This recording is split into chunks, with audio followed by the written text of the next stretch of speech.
Shout out to Pope. All right, here we go. All right, episode 2, Big Fish, Little Fish, with our first guest, Murid. How we doing today, man? Pretty good. How you guys doing? All right, before we even kick things off, I want to give a little preface right now. So the point of this podcast is really to get perspectives from different people, right? And this isn't a podcast to have friends on. That's not the point of this. I really want strong guests on, people who have really done something, and that's my criteria. Miguel and I have been talking back and forth and saying, like, who could we have on, and throwing out some names. Murid is my friend. We go way back. But if I didn't know him, I would be absolutely thrilled to have this guy on the podcast. So that being said, Murid, why don't you start out, first of all, funniest person I know. Literally, that's a big title to give away, but funniest human being I've ever met. And I'm sure we're going to geek on this podcast a lot. But why don't you just kick it off by giving us a little background as to who Murid is? Yeah, for clarity, it is Murid. Murid is pronounced and spelled the same way. I'm from the greatest place on earth, also known as the D.C., Maryland, Virginia area. Shout out, and I'm DMV. The owner and founder of a music collective known as Refresh Music Group. Again, thank you guys for having me on the Big Fish, Little Fish pod. It's a really honor, and I'm excited to get this going. Appreciate you for coming on. Bear with us because this is our second episode, and it's like driving a Tesla before I had the self-driving part. You know? Exactly. I feel it. Yeah, and first episode with a guest, so we're gonna feel this out, see how it goes. But both of you guys' hair look amazing, by the way. Man. Yours too. You got a nice little lineup for this, huh? Thank you, bro. Thank you. Let's go. Shout All right, out you Murid. actually mentioned one thing I wanted to talk to you about. Miguel might not have this problem, but what's it like to have your name Murid? How has that impacted your life? It's great. I used to tell people It's great. I used to tell people it's a marketing tool. You know what I'm saying? Because it's a conversation starter. Yeah. People are like, oh, it's spelled the same way, and that type of stuff. But there's a lot of background behind it. I was named after my grandfather, who was a decorated general in Ethiopia. So there's a lot of pride behind it and things like that. But just in general, it's great because it's a conversation starter, and then from there, that can open up a lot of different things, whatever the subject may be that you're talking to people. But one of the first jobs I had was at Holy Cow in Alexandria. Oh yeah, I remember. And that. that's what I'll tell my manager. He's like, "Are you being for real right now?" And I'm like, "No, it's a marketing strategy," and it worked because he ended up hiring me. So shout out to First name, last name, Murid. Exactly, man. Last time I checked, at least, bro. On Real the way one. here, I was reading it up on it. Only person I ever met with that. Yeah, me too. I mean, Teo is confusing, but like I get past that by just saying like it's the French pronunciation. Yeah. But like people get that. You being like my name is my name on the first and last. DJ Khaled is Khaled as well too. Is he really? Yeah, exactly. Yeah, it is. Have you ever reached out to him before? No. Maybe in the future, but no, I haven't. Yeah, but his Khaled as well too. Yeah. But it's very common in the Middle Eastern. Like I said, I'm from Ethiopia, but in the Middle Eastern culture, you'll see like there's a good amount of people from Egypt and the Middle Eastern in general that have the same first and last name. But yeah, one other person that I know is Khaled probably. Yeah. Shout out to all my Hapa Shop people, first of all. Yeah. So, all right. So I had a few other things, but Miguel, you don't know Murid as well, though. He's been in my friend group for a long time, since high school. But any initial questions you had for him? Well, I guess my initial question actually just gets into it because I don't know you as well as Teo does. Mm-hmm. So my question was going to be, explain to me your company as if I didn't know you at all. Because many of the people listening don't know you at all. Yeah, for sure. Elevator pitch style. What's Refresh Music Group, man? So Refresh Music Group, and I would say the main is where I guess like the correct term for it is a talent buying company. So essentially, what we do is we go through all across the country and book artists and book concert production like stage lighting and things of that nature based on what your preference is as far as genre, budget, location, and things of that nature. But we also play other roles. Like we've been a small record label, boutique music label as well too, management company and things like that. But if I were to say what we mainly do and what's our, quote unquote claim to fame is a concert booking and talent buying company. Oh, yeah. So you guys put on events. Exactly. Yeah. How often? It depends. Obviously it was a very slow during COVID because there were not live events, but typically a year we do anywhere between like 100 to 125 concerts per year. But that's now, right? That's not how it started. Yeah, no. Now, in the last, I would say, year and a half, it's been about 100 to 125 a year. That's crazy. Wow. Yeah. So let's back up then, because if that's where we're at now, I want to get into the deep dive of like what it's like now. But like, I don't think you started at 100 concerts. So like, why don't you even like, I remember the backstory a little bit on how you even got into the music industry, but why don't you kind of give us that snippet of your story? Because I feel like that's going to be a really cool Meaning part like in general for the music industry, or like from Refresh Music Group, or just in general. Yeah. Like, So, well, let's even start from quick backstory with me and Murid. Back in high school, we've always both had a passion for music. Yeah. And this is like one of our strongest bonding things. that in sports. That in sports. Yeah. We were on the football team together at Bishop Ireton. Yeah. So one of the strongest, what were you, X? Yeah, this dude getting into detail. Yeah, X. And for the record, my senior year after he left, I averaged 12 yards a catch. So like every time I touched the ball, it's a first down. First down. I've always every been about time. efficiency my whole life. You know what I'm saying? Like, Yeah. Even outside of You don't need music. a lot of catches, Yeah, but the just catches still got you hands? get. Yeah, slightly. I got a little bit fatter, so it was like the 12, if 12 yards like took me X amount of seconds, it's about like hours at this point. It's just harder to take you down at this point. Yeah, exactly. Could Tail lock you up or no? Hell no. If I saw you though, I was cracking. Absolutely not. We want to keep this this podcast like just we don't want to dive too deep in people's imagination. You know what I'm saying? We can't be having people like. I'm pretty sure thinking you that called me captain at one point, we right? can't have people thinking like unicorns exist. And things like that. That's probably more realistic than Teo guarding me than anything. You used to say, "Oh, captain, my captain." I'm Yeah. pretty sure. So Yeah, don't that's get it true. twisted. Yeah, but but to answer the question, I got into music my senior year in high school. I jumped onto this music blog called the Reup.com. And this is before streaming was a thing, before Spotify and Apple Music were around, and it was like the blog era of music. So like people would look for their latest albums and stuff on like blogs and mixtape era and things like that. So it was a lot more like people were like a lot more engaged into finding new music. And shout out to Alex Dixon, he graduated with me as well. I was just it was really cool to just see somebody start their own business back then. One thing I always say in Northern Virginia is like, and I was just talking about this the other day, is like, that's not anything wrong with it because there's numbers behind it. Is like, we get taught to go to these 6 colleges, study these 6 majors to work for these 6 companies, right? And again, nothing is wrong with that because the reason why people do that is there's metrics and numbers behind it that prove that it works. But to see him do something different with music and to do with my passion and work. So with that, we will cover mixtapes. We will sell like promotion packages to a lot of these local artists. And we would get like press passes to concerts to shoot them. That was another big thing too, to shoot recaps at festivals. And he taught me a lot about like the importance of covering things like with media and recaps. And from there, I was able to see like the day-to-day of start to finish of a concert, from, bugging managers to get press passes to waiting to the last minute to see if they'll give you those press passes, to seeing sound and production and the importance of that. And that's when I really fell in love with concerts. But at the same time, also fell in love with like the day-to-day of being a manager too, getting your artists and the process of that. So it was like both of them came hand in hand. And in 2016, I wanted to really zone in on that. And during that time, I was using that platform to book concerts at where I went to school at VCU, my alma mater. Shout out VCU APB. And from there, I was able to be like a student rep and book artists there and work with a lot of people. But it wasn't at the volume that I'm doing now. And at a university level at VCU, the budgets were like a lot bigger. So I was able to see a lot more moving parts. And from there, when I graduated, I just ended up doing it on my own.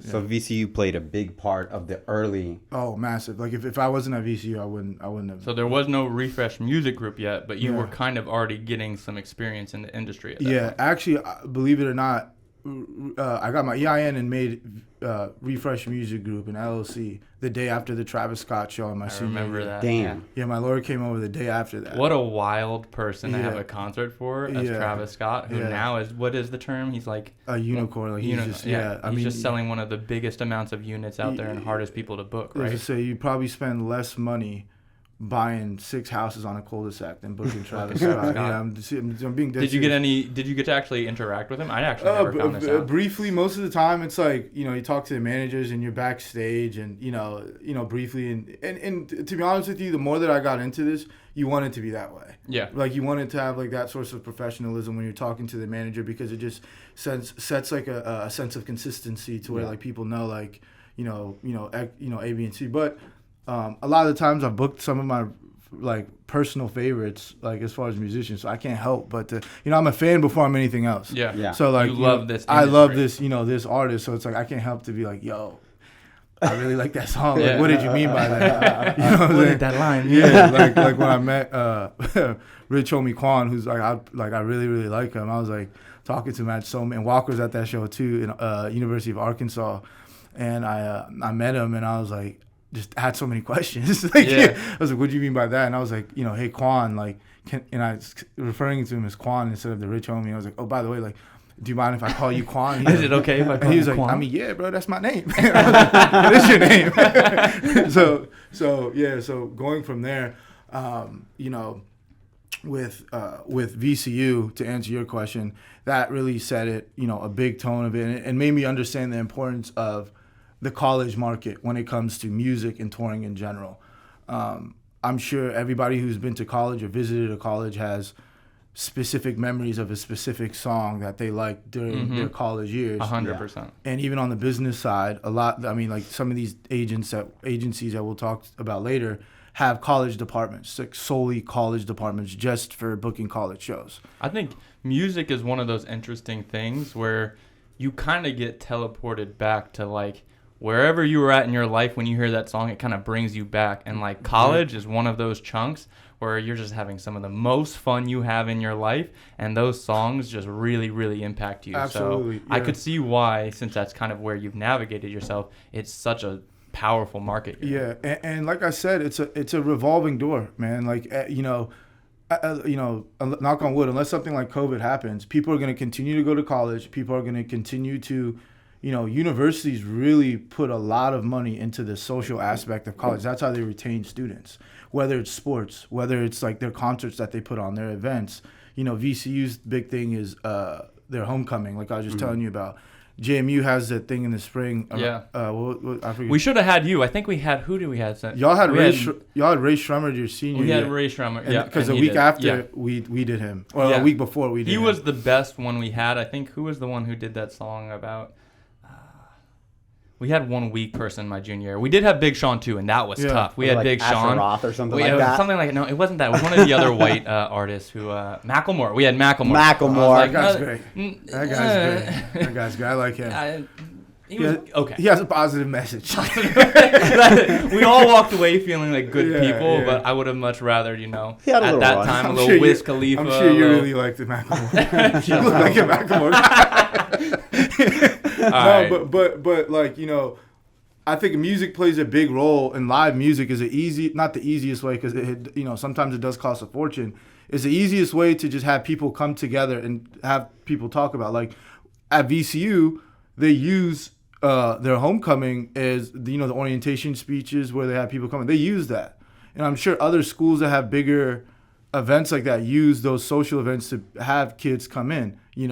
And the SEC, it's like a recruiting thing. Yeah, exactly. And SEC, those bigger Southern schools, football is one of those things. Like, I'm sure if you go, I know for a fact, when you go to Alabama, right when you get to Tuscaloosa, Saban is everywhere. He owns all the Mercedes. Yeah, he owns all the Mercedes dealerships. Like, everything is there. Does he really? Yeah, he owns like all 6 of them. Like I always ask the kids down there, I'm like, you see me? He's like, yeah, he's always driving around in a Ferrari or something like that. But he owns all the Mercedes. That's crazy. Like, yeah, that must be nice. They're like mini empires, like schools. Oh, It's an interesting system. Yeah. That, like, they kind of get talent and they're recruiting you against all the other schools, and music and sports are 2 of the biggest genres. It's so much farther than education, man. Yeah. And it's only going to become more. Obviously the core of it is to get that piece of paper after the 4 years or whatever, but it's becoming more and more like vast than just like, oh, I went to this school and I studied that. Although like that's like the main reason why we enroll into. That's why these schools. Should be going. We should be going to these schools. But people make the decision based off other factors. Yeah, and like I said, like even on the other side of it, like these agencies and labels are for the positive and for negative, like are investing a lot of money into appealing to college kids. And even rappers are be like, oh, don't be a college rapper. Like it's a whole like coined term. You know what I'm saying? So yeah. What were you studying at VCU? Business. Oh yeah. Yeah, business. I graduated with a degree in business administration in winter of 2016. So we're trying to be canned. Oh, you go ahead. Oh no. One thing I was gonna say is when you were studying business, were you like, kind of want to do this? Yeah. I still work. 9 to 5 and like in accounting, and that, like I still work like a right now. Yeah, right now. Yeah, I've worked for government contracting and accounting over the years, Like, I've always said that, like, there's 24 hours in a day. So, like, I knew I was going to do that, but, like, I never wanted to look past, like, working a 9 to 5 too. Again, whatever you do, as long as your morals are in place, that's fine, like, right? But, like, I always, you know, I knew this is what I was going to do 100%, you know, or else I wouldn't have done it, you know? but I never, like, looked back from, like, what I did, graduated in, if that makes sense. Yeah. Is any of it applicable to what you do now? No. From the we try to keep it real in this yeah, podcast, from, so, like, no, I mean, like, no, like, from accounting, like, the finance side, like, you know, working on budgets and things like that, you'll see, you know, working, if you're, you know, some opportunities I've worked, like, directly with the CFO and the higher ups, and seeing, like, how, like, meticulous and careful they are with, like spending money and invoices and things like that makes you be like, okay, like, if this government contracting company is like a 50 million revenue company and he's over here kicking back my reports and I'm off by like a couple $100, then I should be, you know, I probably shouldn't, you know, run my corporate card at drinks at the airport or something. Yeah. You know what I'm saying? Like, yeah. But as far as like the day-to-day, no. Never, yeah. I mean, I think that there's definitely value in the education system, but to your point, there's kind of like this model that is for a lot of the people. And for a lot of times I find that like entrepreneurs, it doesn't really match what you're learning in the school system. A lot of it is just experience and relationships and dynamics of like, how have you networked and how are you understanding how you work your system?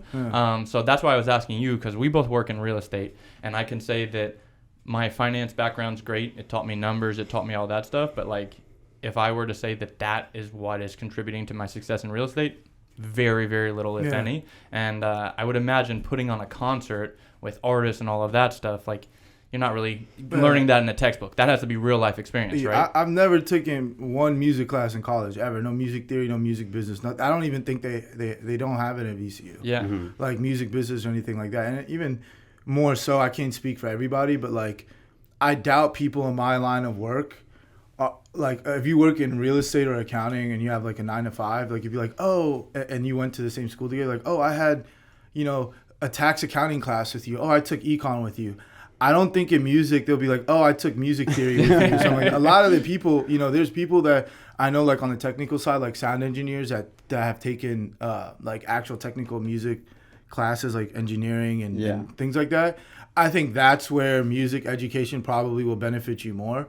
But I've read a lot of music books, like a couple of books before, as far as like the music industry, and that's a lot beneficial. I just don't see like a class. You could talk about it like and take like a, I don't think like it would ever be like I really don't believe that there'll be an upper hand by having your master's in like music business. I really don't. So then what do you think contributes the most to your success? Because I will say this, we're a few minutes into the podcast and I think you've been overly humble about what you've been able to accomplish in your field right now.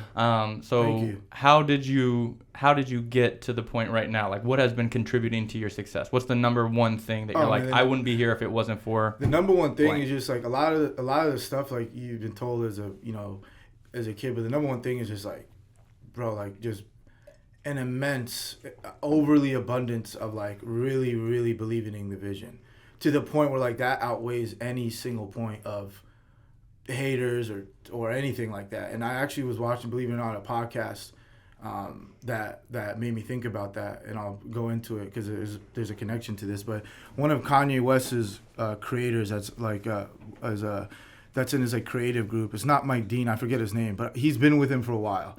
And they interviewed him, and he said that this album, Dark Twisted Fantasy, they were recording that album, and by the way, that's like the most a record label has ever invested in an artist's album. Really? It's nuts. Millions. It's in my top 5 albums. Yeah, and it's arguably one of the best hip hop albums. And if somebody said that, I don't think there's a right or wrong answer, but like I would say, okay, I respect that. Yeah, right? You can't be mad at that answer. Yeah, but anyway, he came into the studio with Kanye, and like they rented out this like multiple resorts in Hawaii, and Kanye was just flying out everybody, and everybody and their mothers was on that album, right? Yeah.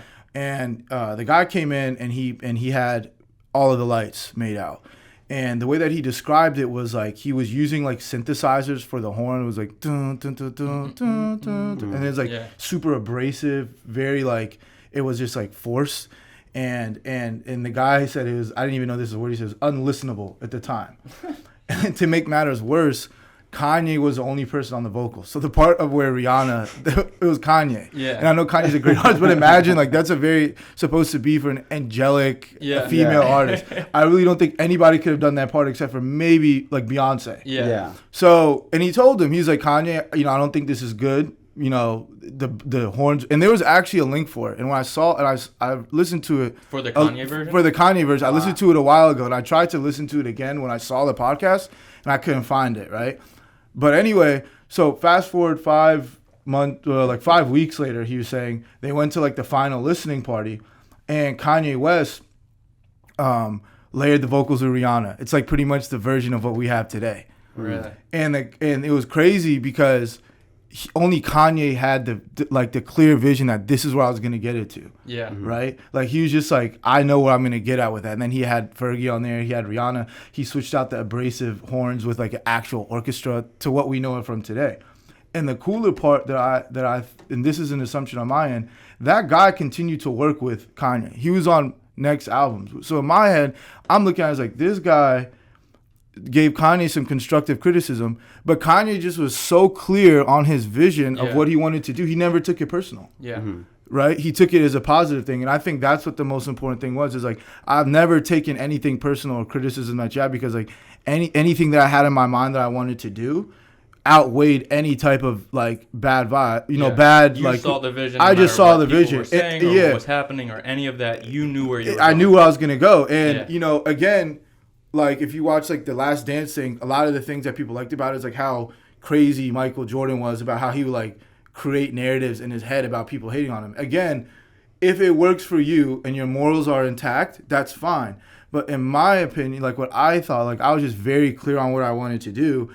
And, I continued, and I never took anything personal. In fact, like, like a side note is like I was in like University of Arkansas doing a show. And like in 2018, this guy, it was like alumni weekend, and this guy, I like struck out on like 2 shows with this guy. Mm-hmm. Like for some reason they went with another company or something like that. I forget what it was. And he saw me and he was like, "Oh man, like, I'm sorry I didn't work with you. Like I'm happy for everything.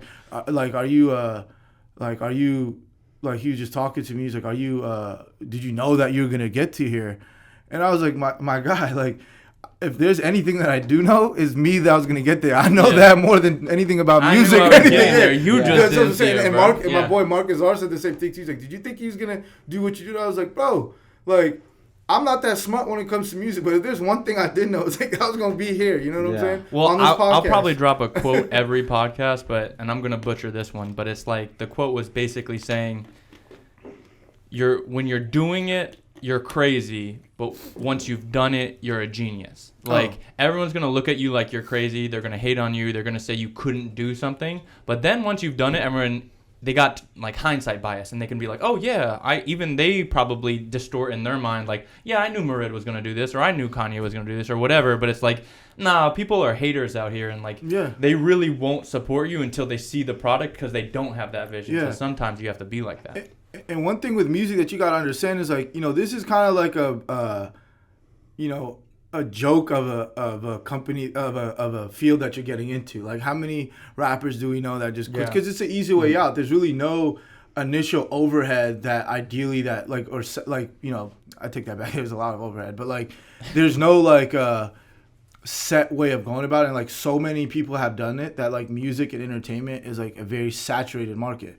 Yeah. So if you go, everyone knows a rapper. Everyone knows a real estate agent. Everyone knows there's certain industries where it's a joke, like mechanic, realtor, personal trainer. I feel like you go down. They get a lot of hate because 90% of them are a joke. Exactly. And the thing is like, the hardest thing and like a lot of people really complain about in this line of work, like, oh, my friends don't support me and things like that. But again, one thing I'll talk about is like, if you really, the one thing that's always consistent, that no matter what happens, is stats, metrics, and statistics, right? No matter what it is, there's numbers that back everything. You can have your opinion about anything, blah, blah, blah. But like, the metrics show that in this line of work, if you, like, your friend group is literally probably less than 5% of what's going to be needed to have just a sustainable, like, lifestyle that can fund what you want to do. Mm-hmm. If you want to rap, if you want to do concert promotion, how many times are your friends going to be downloading and buying your merch? Like, eventually they're going to stop. How many times am I going to go to my friends to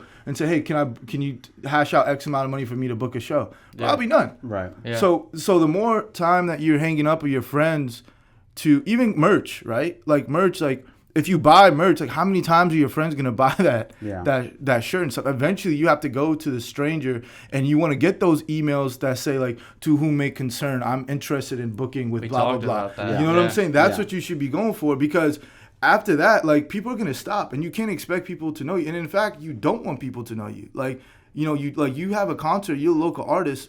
How many times are they gonna pull up to Songbird or these small venues? Like, you know what I'm saying? Yeah. And you can't get mad at that. So if you take it personal, again, back I'll say, if you take it personal, you're hindering your growth. You're stunting your growth, and you're gonna stay stagnant every single time. So I really and again, like a lot of people, that's a very commonality I've seen with this line of work.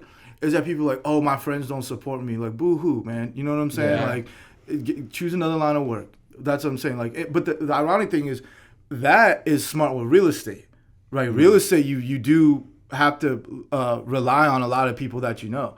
It's a technique. Yeah, but it makes sense because, buying a house ain't like, let me borrow $20 real quick. Yeah. You know what I'm saying? Yeah. And there's a lot of factors with it of taking loans and like credit and things like that. So you have to trust the person you're with. For sure. Right? So, it's weird because there's a lot of similarities in the industry. Like when I hear you talking, I'm like, oh, that's very similar. That's very similar. And then to that point, it's very different. Like I think a lot of times in real estate, it's a network business and it builds off of trust, like you said exactly. Yeah. And the people that should trust you first, hopefully, would be your friends and your sphere and all of that. But because eventually these are like referrals and you're growing it and you're like, hey, I did a good job for you. Yeah. Everyone knows someone who wants to buy a house, and that's kind of how that builds. So like that's how a lot of agents work. But for you, it's not like everyone knows someone who wants to put on a concert venue. Like you got to go find them out there. So to that note, that is a lot different. So take us through this process as if same thing, we don't know anything. Yeah. Let's pretend I'm JMU. I'm like, hey, Murid. Yeah. Is JMU the first put on a homecoming event for us. What without giving up too much of the secret sauce, how do you go about that? I mean, the first thing I did is I just went down my Facebook friend list and I just messaged every single person during this internship I worked in 2016 that I thought was the VCU one? No, the summer going in before Travis. Okay. When I was in the process of getting refreshed, I knew I wanted to do concerts. Mm-hmm. I went down the list into fall of 2016 of my Facebook list. And if I saw any dude with like fraternity letters, or if any dude that looked like he went to a big college school, I just messaged them. Wow. Every single one of my friends. So you get in contact with the local group over there? No, just like my friends on Facebook. Literally your friends. We haven't talked about it, but I know this. The majority of your clientele is fraternities, correct? Greek life and things like that. So I saw that one person contacted me that saw that we were doing Travis Scott, and he was like, hey, like, would you want to book somebody for my fraternity or something? And I had no idea fraternities even did this. My mindset is like just the university as a whole. That's all I knew. Somebody. Yeah, which is a university as a whole, like the homecomings or something like that, which is like once a semester. And then obviously like standalone venues, like when you're doing, like venues and like the anthem and stuff like that. So he said that. I was like, who'd you book? And then they're like, oh, we booked rest in peace. We booked Young Dolph in 2016. At the time, like Dolph, that costs a good amount of money. So I'm like, dang, like, and this is just your fraternity. And they're like, yeah, and we don't sell tickets. So like the light bulb came then. I was like, okay, I know where I'm gonna start. So that and going to Bishop Ireton and from Northern Virginia. The one thing about Northern Virginia, we have like a lot of good schools within Virginia, but people branch out. Yeah. And one of the places that allows branch out is to the south. Mm-hmm. I think every single high school has a decent amount of people that went to the SEC. So from there, I just went down my Facebook line. I just would DM or message people like, hey man, I see you and blah blah blah. Like, can you connect me with this person? And I don't know how many Facebook friends I have, but I got one. One of all of them. One of all of them. What? But you shot out a lot of them. Every single person. And I think that's probably an overlooked point. And no matter what industry you're in, that's an overlooked point. Is like there's a lot of no's before that first yes. Yeah. No, even with your friends in real estate or whatever. I'm telling you as a fact. Like I went down my whole Facebook list and one you person got one. So you get the yes, and then what? And then I booked at the University of Mississippi, which low key is probably my alma mater at this point too. I did shout out Jack Wagner and Pike. We did Made in Tokyo. Shout out Private Club. We did Bonnie and Clyde, also from Northern Virginia. Those are names. Yeah, we did Ski Master Slump God, but he ended up not coming to the show for whatever reason. And Cam Wells. So Slump God doesn't show. How do you address? We had some technical difficulties. For anyone who's wondering what the hell just happened when chopping back and forth. We got new cups. It's a lot hot. It's very hot in the room, but we're back at it. Let's talk. Slump God doesn't show up. What do you do, man? You booked it. Everyone's pulling up. Someone doesn't show. How does Murid get out of this? First and foremost, great artists. Things happen, right? So they didn't. We've done shows with him in the after that. And he said, how does Murid handle this? It's like, no, how does LLC handle it? That's the reason why you make an LLC, so you're protected in those type of situations, right? That's a big point. Yeah, so within, just follow the contract and everything is fair. And artists don't want to cancel, right? There's no artist I've ever met doing this or agency or anybody that wants to cancel. Things happen, right? And just like if you're going on vacation to Cancun and your flight gets delayed or something like that, that's how it works. Every single artist can't afford a private jet that's going to get them to where they need to get. They have to rely on commercial flights and things like that, just like us. But to answer your question, everything is refundable, right? Based on, the contracts in certain situations. And if that artist doesn't show up, then, the client, based on the contract, you just have to follow the contract, which I vividly describe to every single one of the clients that I have. So actually, one question for you then. It sounds like it's very similar. If you're starting this business and you're doing kind of the whole thing, you are the founder of Refresh Music Group, right?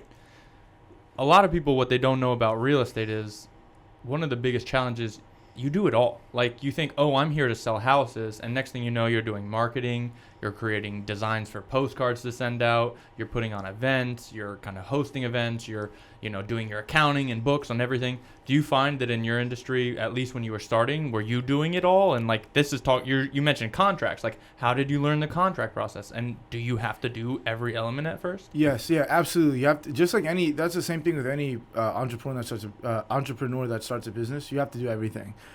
There's certain things that you shouldn't do, right? Like if you're a lawyer, you shouldn't be writing contracts. But when I get contracts, like I look at them and I can explain to you what a contract is generally with music, like with a performance contract.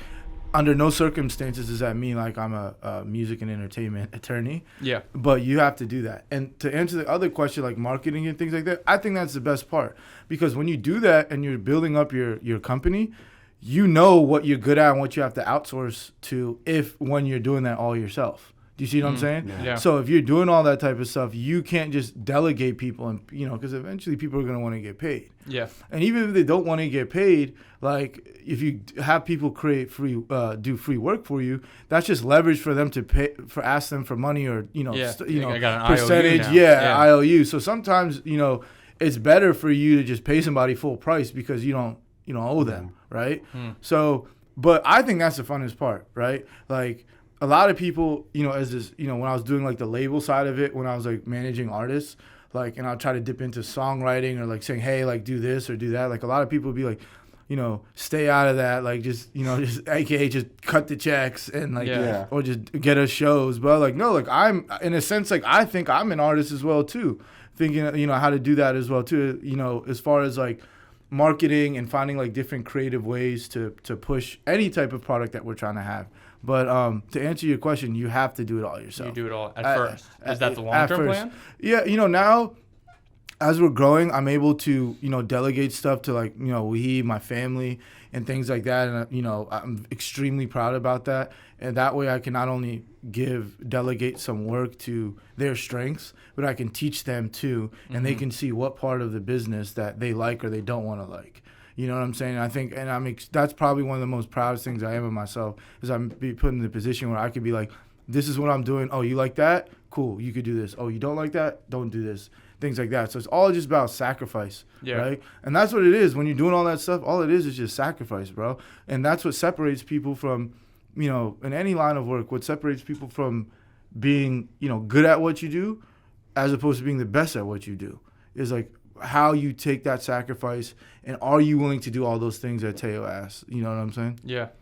So sacrificing your time, sacrificing other opportunities, all of it. Everything. Yeah. Sacrificing your time, what people think of you, like all that type of stuff. Because on that moment, because I know that, so I can relate to this as well as I know we've talked about this in the past. Like, family is a huge component for you. You started to bring in your family, which is like a critical part to your team now. They're like part of the core operation. So I know that's like part of your long-term vision. But when you were starting this, what did your family think about you being an entrepreneur in the music industry? The crazy thing is like, you know, now, like when I do it, people say like, oh, I'm giving my family opportunity. But the crazy thing is like, I can't put in words how much I leaned on my family, right? Really? Like in general in life, right?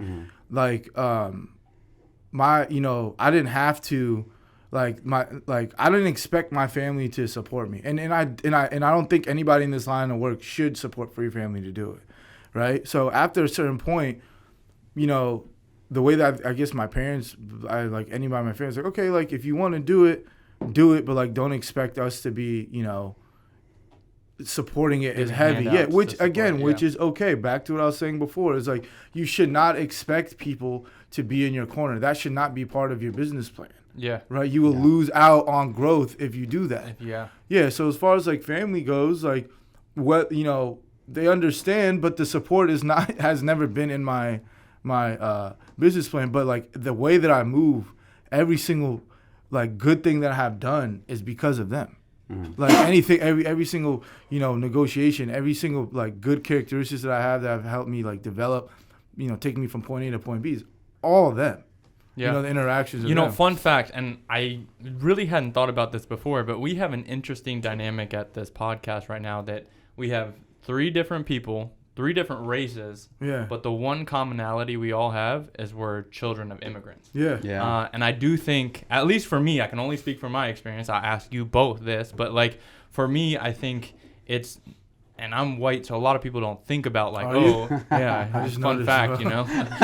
late breaking news on the Big Fish Little Fish podcast. Taylor's white, but it just sounds like a sick. But I still have the immigrant experience, and it's kind of interesting in the sense that when you have parents who have, or a parent at least who has that mentality, it's a little different, and there is that kind of like creating for your family and building that next generation up and like working your ass off. So it's like, for me, I know that I wouldn't be doing some of the moves I do if it wasn't for that perspective. So I don't know about both of you guys, but since we all have that commonality, do you think that's a driving factor for why you do what you do? I mean, growing up, my dad wasn't really in the picture all that much, so definitely not a driving factor at all. But for me, like, all I've ever had growing up was my mom and then my brother and sister. So they definitely were an anchor for me and are still an anchor for me, like, to this day. For me, definitely a driving force. Like, I'm a very big family person. I think especially, like, that first, the first kids of the original immigrants have, especially if you're like the oldest, you have that drive to be like, okay, like all eyes are on me. I have to do well. And candidly, me personally didn't do so well starting out, you know, but I had the drive to figure it out over time. Like, I did not have it mapped out personally, but it definitely was a driving force. I needed that. I still rely on that. And I hope that I can try to instill that into my children one day too. But, you know, it definitely is a driving force. Yeah, I couldn't agree more. That you said a good word, drive. Like that's where I get from. Like, you know, my dad's one of 9, right? And I think five siblings are in this general Northern Virginia area. Wow, so, I didn't know that. Yeah, so I think is it 5, right? Yeah, are in this general area. Everybody has at least 1 or 2 kids here, so my cousins are like my siblings. Yeah. Right. But the thing with my parents too is like, you know, I was lucky enough to where my mom and my dad specifically did like a crazy, like a crazy, you want to talk about like looking in the future about like how they had the vision of like, we know what we're about to do type thing. Yeah. That was nuts because like the way that they raised me was like, look, we'll give you everything that you need, right? Like this is everything that you need and then some, more than you need, right? As far as just like parenting goes. But everything after that, you're responsible for and you got to be accountable for, which is a great way how to do it. And, you know, I was blessed enough to my grandfather, my mom's dad was a entrepreneur in Ethiopia, and I was able to go there since I was a kid multiple times and just shadow him. And I think that's a big part of like me being an entrepreneur, just to see like how when people rely on you, right? Like how the importance of that. So that's another thing too. But drive too. Yeah. Like they just did it very perfectly. And the same thing with my aunts and my uncles. So family is, like I said, I try not to use anything as a crutch or rely on anything. But if there's anything, the only thing that I relied on is like my family, as far as just like insight, perspective, and things like that. So that's why it's your circle of trust. Yeah, circle of trust. So that's why when a lot of families like, oh, this is my son's or my daughter's business, like blah blah blah. Like I never got mad when they didn't do that, because I was like, bro, like you guys gave me way more than I needed, and I never would, even if I would hypothetically would like go back and say like, hey, can I change anything? I prefer for them to do how they did it now. Yeah. Right? With more hands off. Exactly. It's more hands off to be like, okay, if this is what you want to do, run it. Like, what you going to do? Right? So it's like, and the thing about, my parents and like my cousins is like, they don't need me. Like, just to be clear, they don't need me to like support them or like, not even from definitely not from a financial standpoint or like it's not a spiritual standpoint or anything. They don't need me to like to do it. So when they come and they like give me perspective, it's genuine as hell. Yeah. Meaning like they're doing it just off the pure of like, okay, like this is what we think that you should do in that type of perspective. So man, family, if there's anything, that's first. Yeah. So are you Ethiopian or Eritrean? I'm Ethiopian. You're Ethiopian? Yeah. And so Teo and I, we grew up like in a Habesha type culture because two of our best friends shout out Mike Tess. Shout out Mike Tess. And Dowie. That's our guy too. So we grew up going to the festivals in DC. So how much did like the Habesha culture, if it did it influence how you've addressed business to this day? Yeah. Yeah. I mean, like, and just like, like from a sense of just like understanding, patience. Yeah. And even in any other word, like what not to do. You know what I'm saying? Like, you know what I'm saying? Sometimes you need both. So, I mean, like, you need examples. Like I said, like I would, my parents like would send, I went to Ethiopia. I don't know if this is even legal. Like I got sent to Ethiopia when I was 10 by myself. Yeah, that's not uncommon. Yeah, no, but in 2004, like going by, and like funny thing is like my mom was crying when she sent me there. I was like, why are you crying? I'm but like I went and I spent time with my grandpa there, and like he started one of the first private practice hospitals in Ethiopia. What? Wow. Yeah, and in Ethiopia, what you do is you go to work, right in the morning. You eat your breakfast at least this is my grandpa did. You eat your breakfast in the morning. You go to work at 12. You come back to your house. You eat from 12 to 1, and then you finish the day there. And you finish the day from like 1 to 6. At your house or at the job again? At the job. Okay. And Saturdays are working days. Sundays are the only days. 6 out of 7. Yeah, exactly. So I would see, and he would just always just give me advice. Yeah. And at age 10, you're not trying to hear that. Right? Yeah. I'm like, man, I want to hoop. I want to like do type of stuff. But a lot of the stuff that he was telling me now sank in to, to today. And I went there and I did I on my resume I put it as an internship, but I was working in their accounting department in 2014, and that's when I really took all those last things and it really sank in at that time.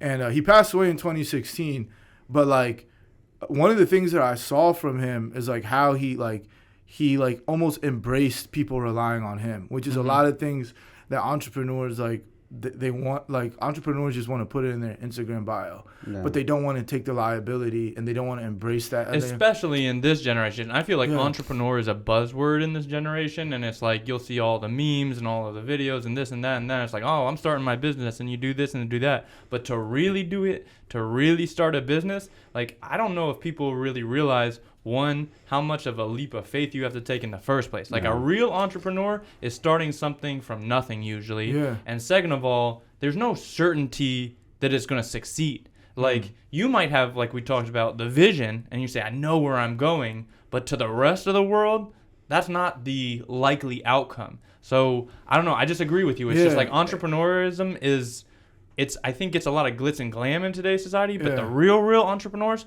they're out here hustling and grinding, and it's not pretty. And it was crazy, like, you know, I was telling you, like, you go back to your house in Ethiopia for the hour, like 12 to 1 eat lunch, like a couple of it wasn't like every day, but like a couple of different times, like we would eat lunch, and he would just be feeding me game, like advice. Dang. Right? It's like a mentor. Yeah, like way more than that. And he would just be telling me, like, sometimes like people would be coming in to the lunchroom, and he would just be giving people money, but it wouldn't faze him. Like, he would just continue with whatever he was talking about. Yeah. So towards the end of the trip, I'd be like, you know, a BA is what I call them. I'd be like, you know, if you're giving these people money, like, you know, like, and like, not only that, like, he would just continue to this conversation. Yeah. And he's like, you know, and he's very religious, man. He's just like, God put me in the position, and I did the hard work to be able to do that. And I was asking, I was like, I don't know these people. Yeah. Like, if they were my aunts or something like that, it'd be one thing, but I've never seen these people. Just random like, people getting money from your grandfather. It's a weird concept. Yeah, it's a weird concept. He's like, I'm put in the position where I'm able to do that. Yeah. I trust the people around me, and I trust myself to be able to do that more than I fear them taking advantage of me. What does that mean to you now? A lot, bro, because that goes back to what I was saying. It's like, you have to trust yourself more than anything. I'm not saying like, hey, like, be like Oprah, be like, you get a car, you know what I'm saying? I'm not saying do that, but like, it just showed like, like, you really believe in yourself and things like that. And he worked, you know, in Ethiopia, you work till you die. Like, he passed away on his way. His driver was taking him home. He passed away the morning of after coming from work on a Thursday. Wow. So he worked doing what he loved.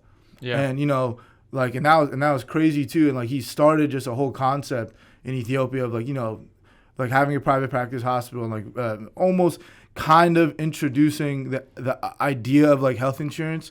It's far away. Like, you know, a lot of people like Deloitte and stuff are coming in there, and they're trying to bring in that concept. But he really, you know, he was a pioneer in that space. Yeah. And you know, he's a pioneer in that space. And not only that, it's like he just like, he moved correctly. And I think he had the great balance of helping people, but at the same time, like, not being derailed on what the mission was. And I take that to the grave. So then for you in your spot now, it's kind of tying all that back to you. You had your mentor grandfather. Mm-hmm. You saw him actually succeed in a niche space. I would say you're in a pretty niche pocket of like the college fraternal industry. Mm-hmm. Like, where do you see that going? We started from VCU's kind of Travis Scott. You were just kind of part of a group that put on a concert, to now you are the company putting on the concerts, 100+ a year. Like, where do you see that going? You know, I think where I'm at now, every single day should be an opportunity to like gain some perspective and pivot. So like, you know, if an opportunity presents itself, then I'll take it, and I'll consider it, right? But my main thing is like, I'm really big on like, you have to dominate this industry, whatever that small niche is, to move and grow. Mm-hmm. Right? I think a big mistake that I've seen a lot of people do is before they can really be the best at that niche, they try to move. And that's a mistake that I made, right? Like, when I was managing artists and having a label and things like that, I tried to do that and the concert thing before I like really grasp a hold of that.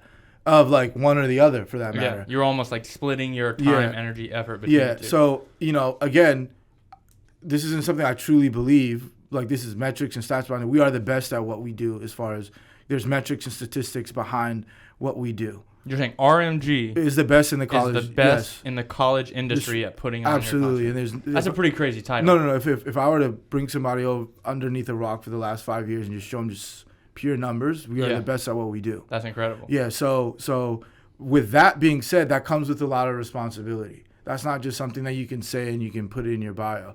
So with that being said, with, you know, what I want to do is I want to take that and I want to use that ability to do different stuff that might not necessarily have to do with specifically concerts, like merch, and then eventually expand to, you know, standalone venues and things like that. But I think to have that title, you have to embrace that title and let people, you know, make sure that people know that you're here to stay before you expand. So I think the first thing is like, we just have to keep doubling down on colleges. Creating the foundation. Yeah, creating the foundation. Going hand in hand with that comment, I will say, I think entrepreneurialism is sold in social media and kind of this flashy thing, and it's like, it's a lot different than the reality of it. And I can't tell you how many places that I see where it's like, you haven't done anything and you're already trying to push merch. Yeah. And like, you held off. We had a conversation in your house and I was like, you should have merch. Like, you're already, what I considered already And doing I shout out Murid. Murid. He was a big part of that, and too. we were all part of it. Wahib in the back was we were all talking about it, and you held off for years before it, but now you're finally wearing merch, and I've seen you starting to push it. So what do you think kind of was the catalyst for you doing it, and where do you see that going?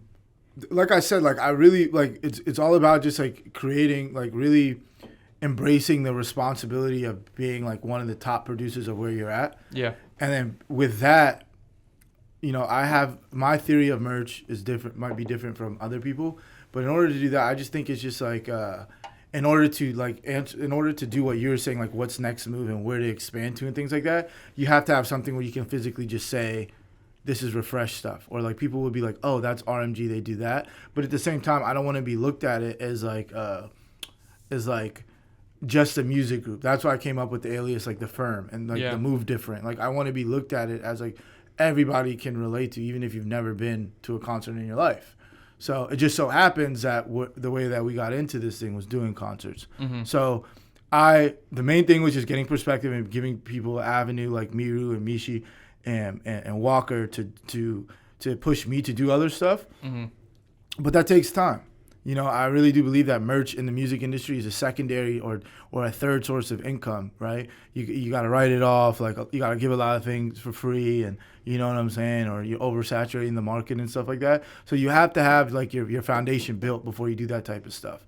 And, that's where I'm at with that. Yeah. Dude. That moment when you're like, statistically speaking, we're the best. I feel like we should have like DJ Khaled in the background on the we the best. That's a wild statement to say, but when it's true, like that's a huge bro, like I was telling people too, is like you could say you're supposed to think like that, right? Like you're supposed to think you're the best, and that should be a mental thing. But if you are in a real estate selling group, right? Correctly, pardon me if I'm not doing the terms correctly. And if Bob sells 50 houses and Jim sells 40 houses, Bob selling 50 houses is a top producer, period, right? Yeah. And even if I say that and I show the numbers, there's going to be a reason why people say LeBron is the highest scoring player in NBA history. But there's still going to be people who make an argument that he's not the best scorer in the league. Not best player, best scorer, even though he has the points.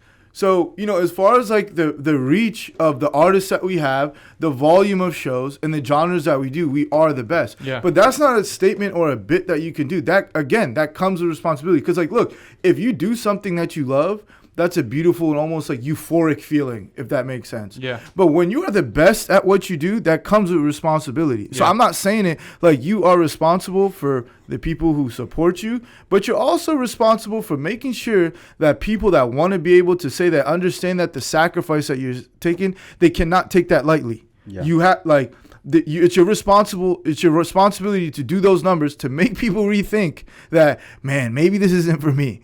And that's what I do. Like that, like this. So there's a lot of people that every day that like, I'm glad I can sleep 8 hours a night and with a big smile on my face and make me. I made them rethink their line of work. Yeah. It's competitive. I take it personal. Like this is personal, bro. Yeah. Like what that I know. Like with the people, I said earlier. I don't want to sound like I'm contradicting myself, but like earlier when I said that I don't take it personal when people deny me. But no, when you're in this field and you're in there, like, bro, like.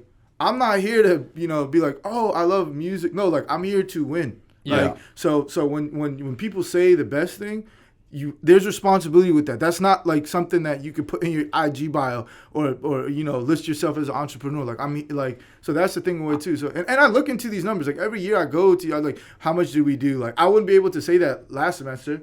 You know what I'm saying? And maybe next semester another company beats me off on that or something like that. But the last year or so, I'm there. You're fighting for it. And like that's what I wake up and do. Like it's just you gotta hold yourself accountable. You have responsibility, bro. This is not sweet. You know what I'm saying? Like at all. So let me ask you this: what we've talked a lot about like what you do, your not numbers, but like what was your first like? Holy shit, I'm doing this moment. Like, was there a moment where you're like, damn, like, I'm really doing this right now? That's a great question. I was actually thinking about that the other day. As an artist? Or when, after COVID, I was just like, I took COVID with no shows as an advantage to just really hit up people. And we did, Swae Lee. Shout out Swae and them. I remember that was a huge Yeah, moment. when we took Robert and shout out All Pro Reels, and we did like this video that went viral. Like it was on a farm, and like there's these fireworks that went off like Swae Lee was holding up his jersey, and shout out Beta at Ole Miss. They really held it down for that. That's when I was like, okay, I'm here now, but it made it double down when like a year later, other companies started trying to book Swae after we had already did it. Well, that was also the same time when Swae and he had put out that song. What was it? Sunflower. Yes. Sunflower, Yeah, which was literally #1 in the country. That's the and highest, you have that artist yeah. doing a concert under RMG. Yeah, that's crazy. that's the highest certified RA record ever. Like more than Michael Jackson. It's like 20 gazillion platinum. Yeah, it went nuts. So like when he did that, I was like, dang. And then I saw other people trying to do the Swae and replicate, I was like, okay. You're setting trends. I'm here now. You know what I'm saying? So you're booking real artists and you're setting trends before other people. Yeah, exactly. Because like that's why I was like, whoa. And then from there, that led to, rest in peace, Takeoff. And that was another huge. Yeah, that was another big one. And then I can't say it, but like this next tour is gonna be some. Really, we got some like of ones all, coming that we of can't all announce. genres too. Like before, like. Me being a rap fan, it would be like, oh, I just want to book the biggest rapper. But now I'm like, the cool thing about this, like, I'm learning like other artists and like the reach of artists. So like a lot of the times, like I'll be like, oh, like this artist is cool, like whether it's country or like classic rock. But then you do some research and you're like, oh dang, like I thought like this artist was really really good as a rapper. But dang, this country artist is actually they're doing numbers. Yeah. So like you can't marginalize yourself to thing that might make sense. Like my buddy's dad gave me some really good advice. He's like, in music, you should force yourself to just purposely listen to stuff that you don't normally listen to when you're by yourself. Because when you listen to rap, if you like rap, you'll naturally just be molded into whatever they're speaking and they're rapping about. And your mind, as far as musical goes, will only be like, I'm only gonna listen. Yeah. I'm only gonna push what like people. It's almost too narrow of a path. Exactly. Yeah. But Swae definitely. And then after you were doing Waka pretty early too. Yeah, Waka's a great man. Like Waka's a great dude, really really good guy. Yeah. Can I? Yeah. Me personally, music wise, I'm a Tory Lanez fan. Yeah. I think I saw that you did something with Tory Lanez. How was that? How was working with him? I know it's like touchy with everything that happened, but he's a great performer. Probably one of the best performers I've ever seen. Vocals were crazy live. Yeah. Wow. And very nice guy too. His team was very nice. That was the VCU homecoming after Travis. Shout out Amira, by the way, great artist. He was at VCU. Yeah, he's at VCU. Amira, my really good friend. Almira Zaki, who's also an artist. Yeah. She was the one who organized that, so I tag teamed that with her, and she did an amazing job. And she makes music herself too, but it was him, and he headlined it. Had what's his name in support, Glizzy and 24 Hours. Yeah. So yeah, he was huge. Like his Chicks tape, like he low key. A lot of people aren't sharp to like some of his. He has some good music early on. That's probably one of my favorite. That and like the Wayne Drought series. Yeah. Tape is like. Oh, he's sharp. He's sharp. Yeah. A lot of people not sharp. Yeah, because not to get in like he wasn't able to stream it on DSPs like Spotify because he was sampling a lot of R&B. So like it's a lot of money that you got to cut these labels to be able to stream and make money off of it until the Chicks Tape 4. Yeah. Which ironically enough had nothing on the first 3. Yeah. Like, being able to sample like things like TLC and Say My Name and it was nuts. And like how he flipped it to like from a guy's perspective. I could talk about it for years, man. Like so but different. Here's my thing is like you have a wild portfolio. Like if you were to put down all the names of artists that you've gotten out there, like I think people don't quite understand.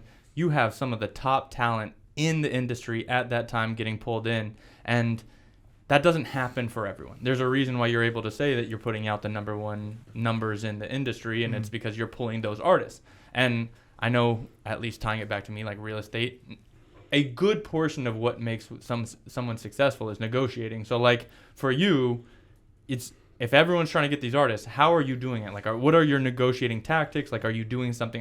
What is the way you get these people when everyone wants them? Mm-hmm. So the thing with negotiating is like, first and foremost, like I feel like even no matter how well we do, we're always in debt. Like I feel like I'm always in debt because these agencies didn't have to work with me, right? Like they did it. There's no response. Like there's no obligation for them to work with me, right? Yeah. So when I work with these people in 2018, 2017, before I'm here today, I got a lot of no's, right? So one thing I think about negotiating, and I can only speak from my experience, is you got to put your ego in the deepest depths of the dumpster possible, right? Because a lot of the times, like one thing I was failed to understand is like a lot of these agencies and managers, they want to make a show happen because they get paid, right?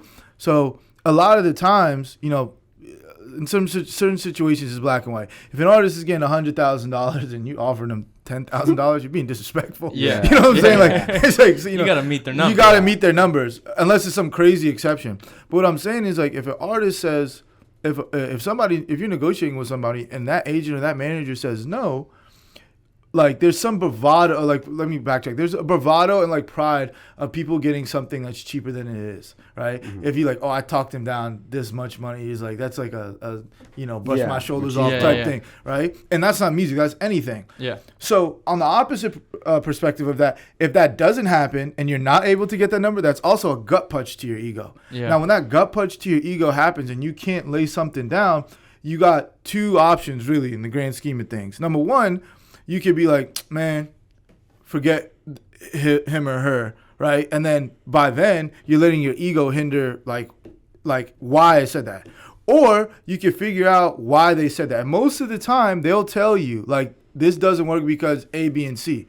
And you take note of that, and when I promise you, it will circle back and you will get that exact same situation. And not only can you take that and you learn from it and on how you move, you can use it as leverage. Yeah. And a lot of people are just like, a lot of the times, even me, and I'm guilty of this as well too, is like you let your ego hinder that growth too. It's just like you're trying to talk to a girl and she's like, nah, I'm not interested. Well, she's ugly anyway. You know what I'm saying? Or he's ugly, or he or him. And like, she's ugly anyway. And then like, you like the ego's talking, right? Yeah. But the thing is maybe you just needed to dress better. Maybe you needed to brush your teeth. Maybe you needed to do something different. Or and said something different. Or your game music. Yeah. A lot of times it's just like, it don't work, homie. Like, you know what I'm saying? And that's the same thing. You weren't offering what she was looking for. Get your money up. That too. Like, a lot of the times, just like, you need to get in a different tax bracket. Yeah. Probably like 80% of the time.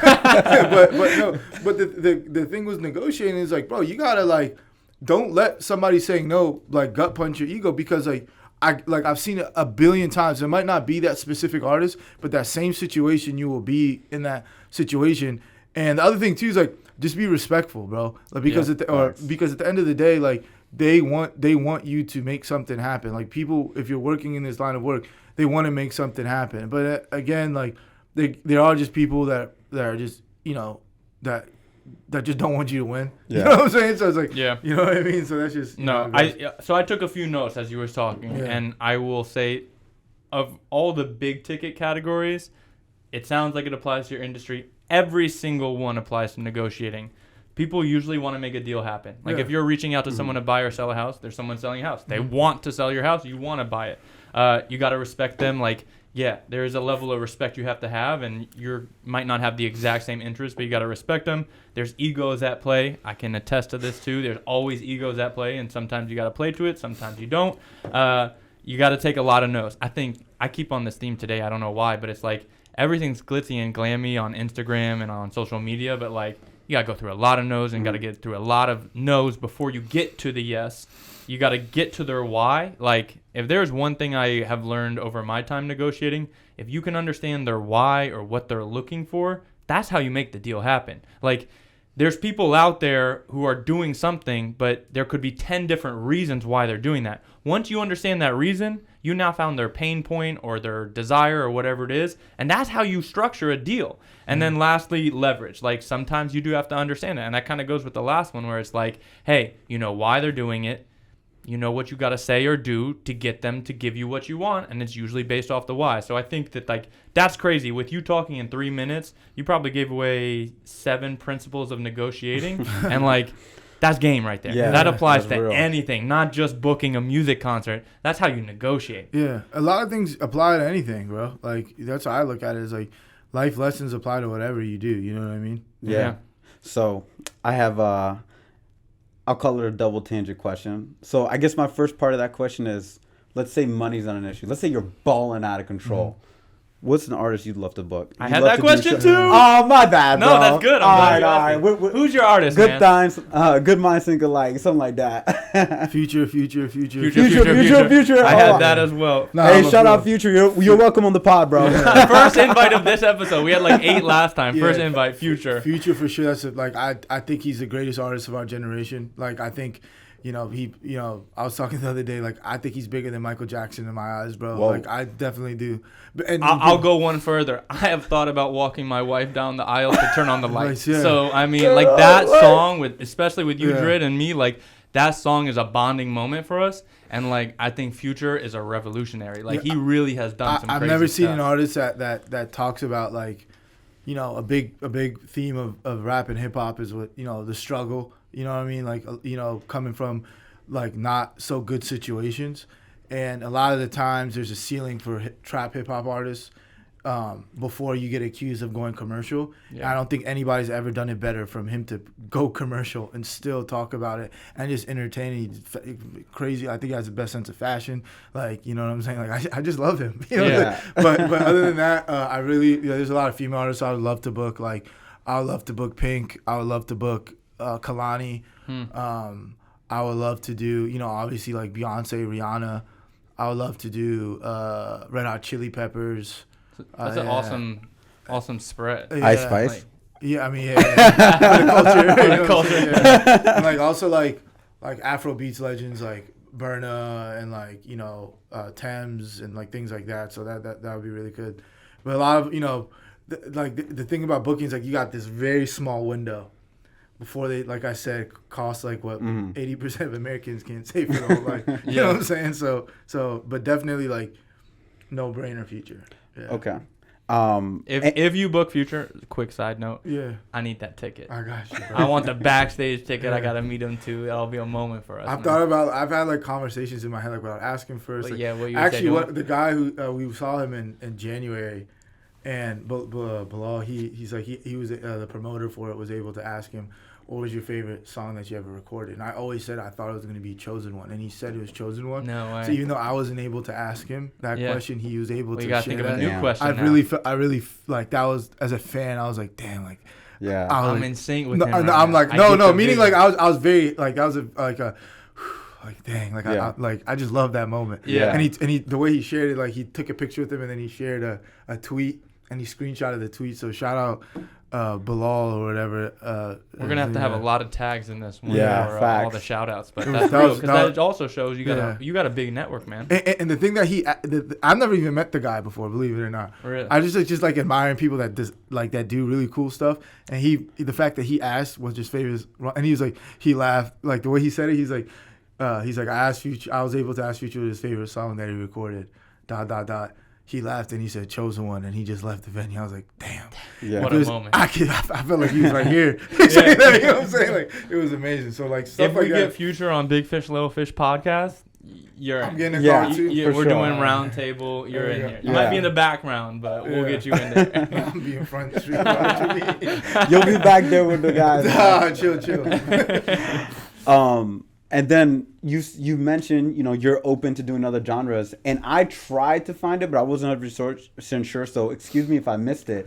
Have you done any reggaeton artists or anything like that? No, that's another like the Latin culture is just I feel like it's just so big. Like it's Growing. it's growing, but Yeah. like at an extremely rapid pace. So who would you? Rosalia is one of my favorite artists. Like Really? personally, that I listen to. Like I'm a just, big Rosalia yeah, fan. I've never heard anybody that has like just like a tantalizing voice like that. Like her voice is just crazy, and she's very big in like her like the business side of it. So like Sony Music doesn't touch like her creative direction with her videos. Like she directed or produced the Saoko video and the video you see chicken teriyaki, that one. Yeah, I know what you're talking about. I feel Yeah, like she directed that too, which is really cool. Yeah. And she's young. Yeah. She's mad young. She's and, a great performer. Yeah, great performer. And like I said, I have never seen a voice like that. Obviously, Bad Bunny is really big. Yeah. Shout out Bad Bunny. Yeah, shout out Bad Bunny. J Balvin, I think like in the fashion sense is really like it's really dope to see him in the music, but like I really like seeing artists like really dive into other avenues and let their music be like almost like a trampoline into other avenues. Yeah. So he had like the McDonald's meal or whatever. He also like I think he has a pair of Jordans or something like that too. It's crazy. Music and Spanish music particularly is like getting into the culture and fashion and all of that, where it's like 10 years ago in the U.S., it was not as in. Jay-Z's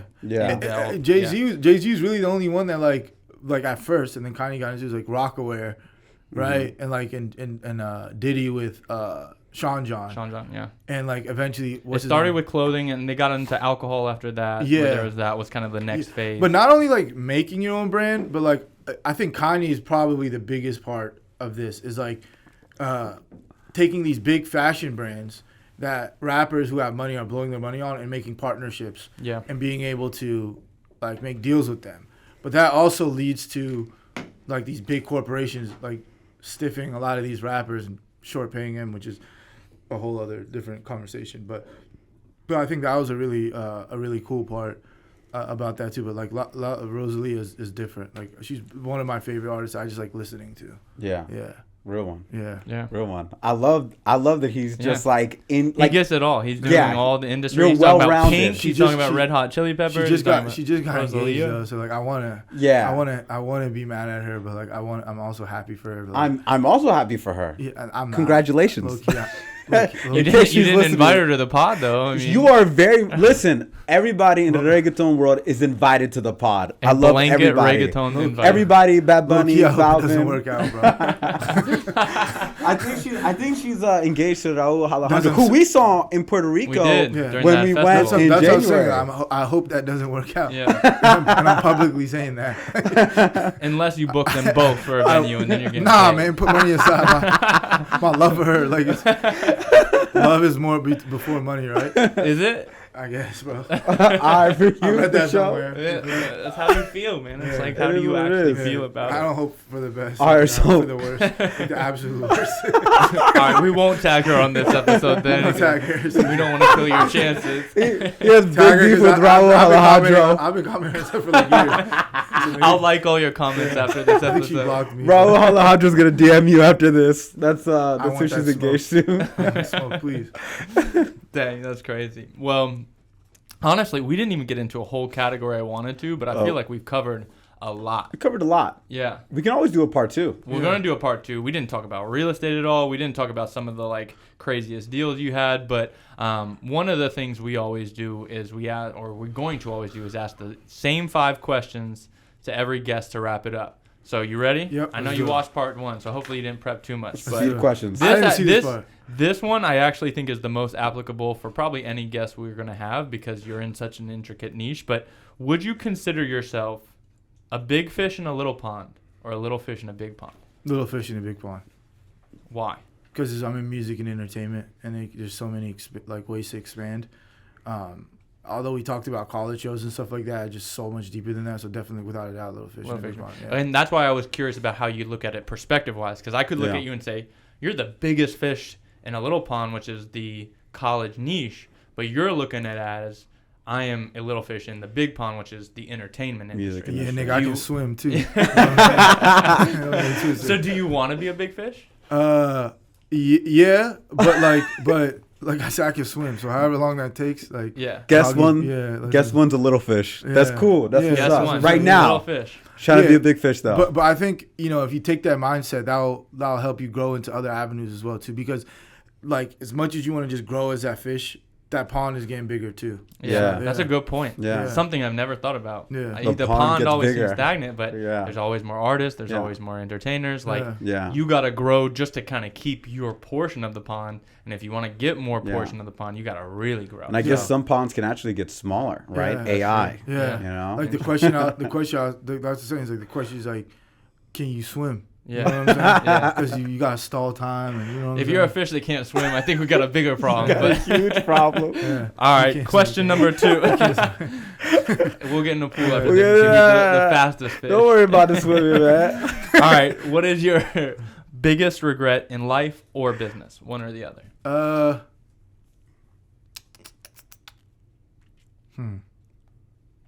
Knee-jerk reaction. I hate my episode 1 answer, so.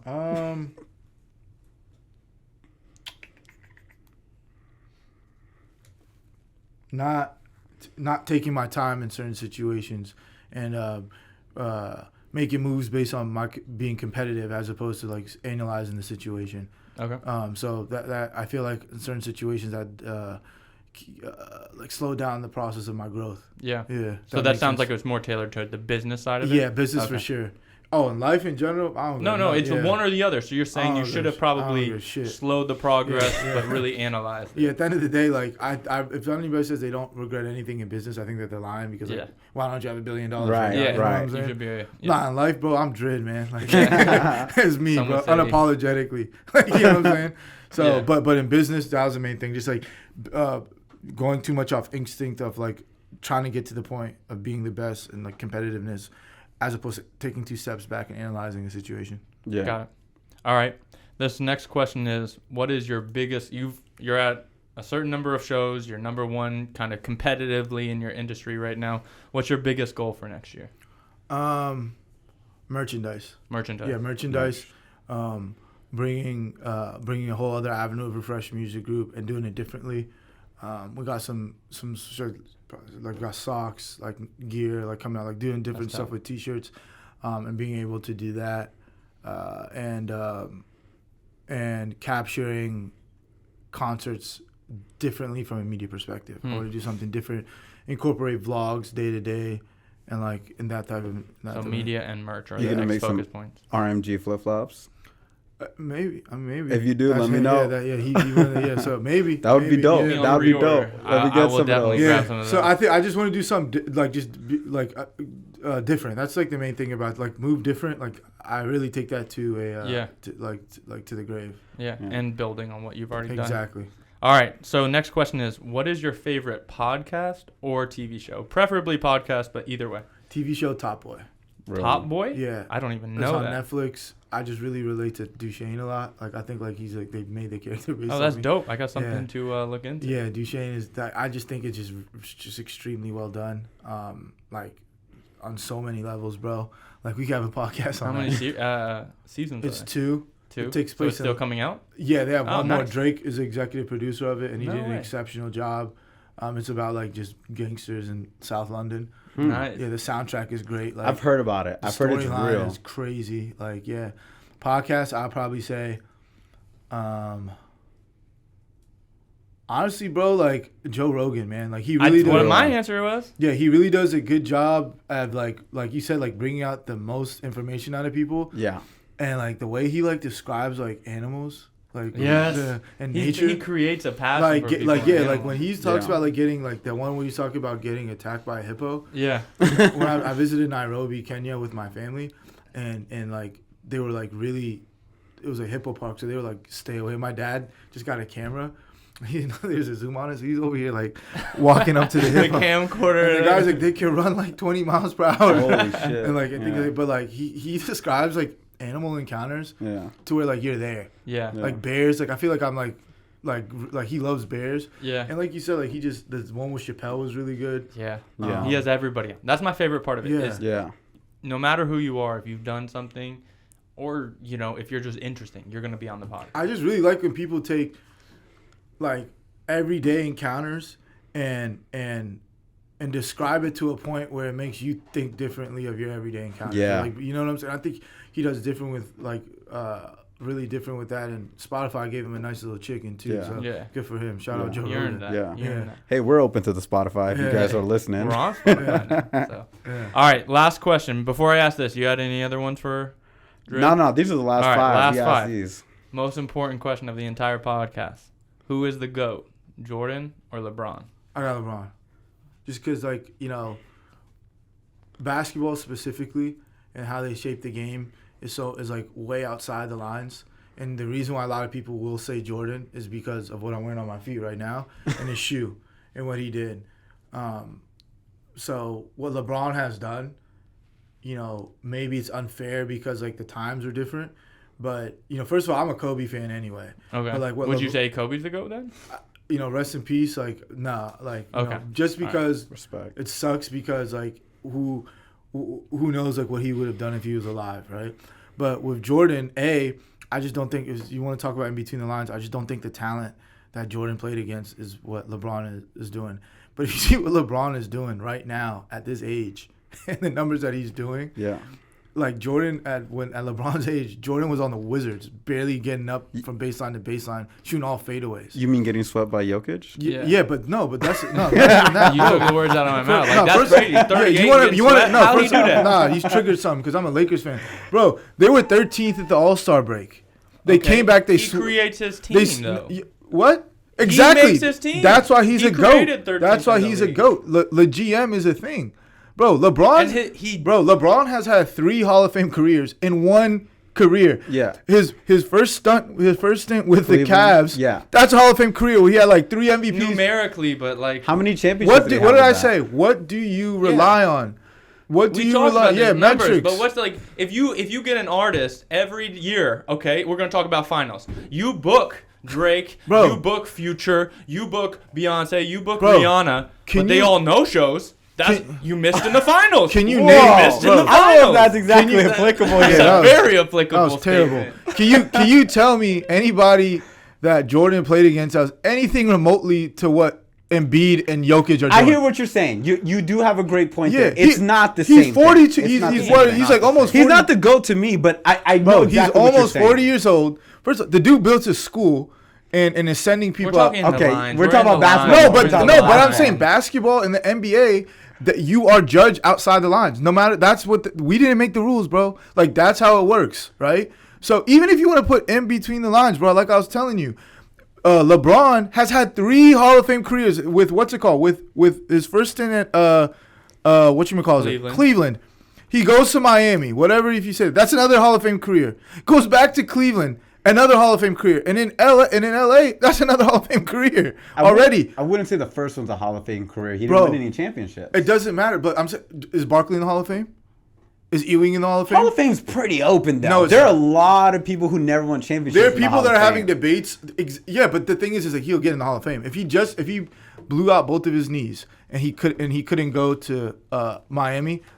After Cleveland, LeBron got like 2 MVPs and was like 26, 7, and 7 or something. Just in case any pro athletes are looking at this, we're just guys chopping it up. No, bro. Like, these are just casual opinions. There's a reason we asked the question because there's an argument for both. I think it's pretty clear the real answer. But I respect the opinion, which is he's done a lot over a longer career than anyone. He's like top 5 in all. He's like top 5 in all categories. Cool. Nobody's beating his scoring record.